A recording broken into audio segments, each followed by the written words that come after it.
大家好, I'm Nathan Rich, aka 火锅大王. Today I want to talk to you about Twitter, Trump, and freedom of speech.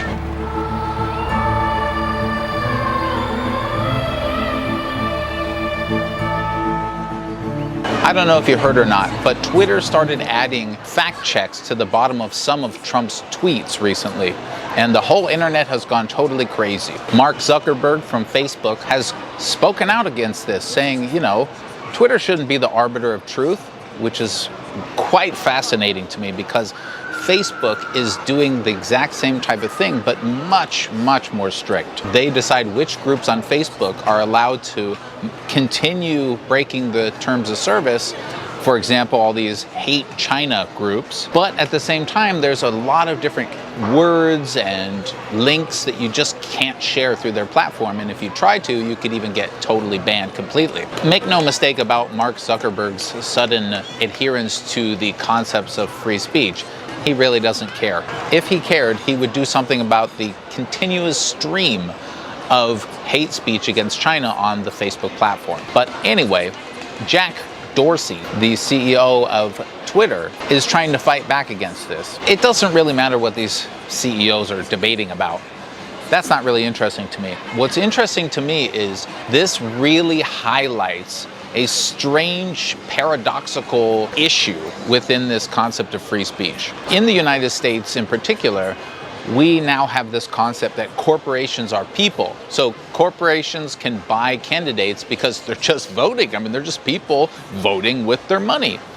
What's not democratic about a corporation coming in and giving one candidate $500 million and then magically that candidate happens to always vote for and side with that corporation? I mean, that's just democracy, guys. There's these corporations that are people now, and people in the United States have free speech, supposedly. You get this weird situation where Trump is now saying that these corporations are interfering with his free speech, but of course they have free speech too, given that corporations are humans.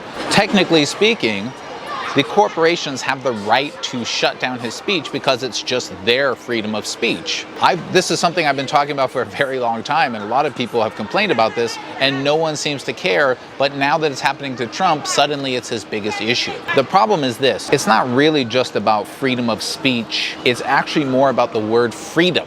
This is a word that people really don't seem to understand. The freedom to do something is not just a personal freedom.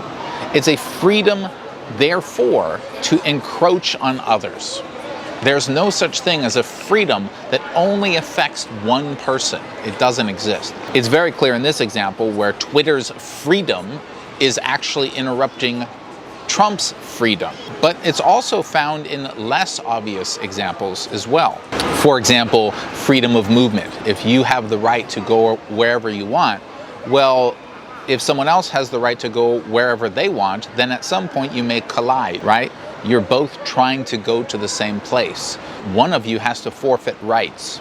That's the thing about rights. It's not about you personally. It's about your interaction with others. So when I hear that people in the West have freedom of speech, it's a very interesting thing, the way that it's framed, as if it's an absolute thing. Oh, we can just say whatever we want. But here you're seeing a very clear issue with that, where corporations who are people are saying whatever they want by shutting down or limiting the speech of another person. And furthermore, to complicate things, corporations in the United States and parts of Europe and really all over the world, they strive to get monopolistic control over their industry. That's kind of the end result of strong capitalism. If you're constantly trying to do everything you can to become the biggest, best, cheapest, highest quality, most profitable, at some point you might win that game, and that makes you the number one in the world in something, and eventually it makes you potentially the only one in the world in that area. In many parts of the world, for example, there's no alternative to Twitter. What are you gonna go on to? Gab? I mean, nobody wants to go into Gab because if you look up Gab on Wikipedia or something, it's just like, oh, this is the white supremacist, anti-everybody, horrible and nightmare platform. And even more importantly, when you go there, because that's all it's marked up to be, that's really all you find. So then nobody else goes there. And if it did get big, Google would probably buy it up and destroy it, or Facebook would buy it up and destroy it, or Twitter would buy it up and destroy it, like they have to so many hundreds or thousands of other products and companies. They're maintaining basically a monopoly. Like, if you don't put your videos on this platform, where are you going to put them? If you don't put your posts on this platform, where are you going to put them? Nobody else is on those platforms. So you have this monopolistic style control, and then they practice their free speech to limit your free speech. And then you're left with a situation where one entity has a ton of money and power and influence and can control everyone's speech under the guise of their own free speech.